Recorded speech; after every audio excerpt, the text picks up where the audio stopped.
संसद की समिति में जो है 17वीं लोकसभा में ये देखा गया कि संसद की समिति ने विचार के लिए सिर्फ 16% बिल को जो है संसद की समिति को विचार के लिए भेजा गया। अब यदि संसद की समितियों को बिल जो है विचार के लिए आप देंगे नहीं, तो इसका अर्थ है कि उस पे देश की राय क्या है,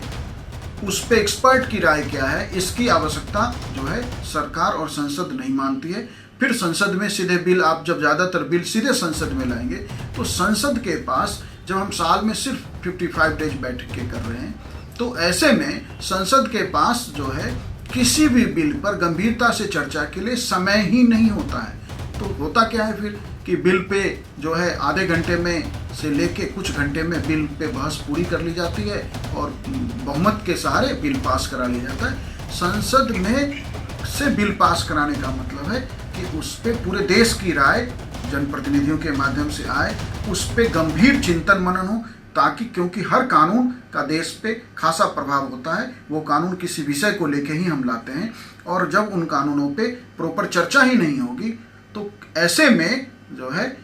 उन कानूनों में बार बार संशोधन, जो हम बार बार हमें संशोधन करने की जरूरत पड़ेगी, वो और ज़्यादा बढ़ जाएगी। इसलिए संसद समिति को जो है ज़्यादातर बिल भेजे जाने चाहिए विचार के लिए, और फिर उस पे उसकी रिकमेंडेशन के बाद फिर संसद में पेश होनी चाहिए। इससे क्या होगा,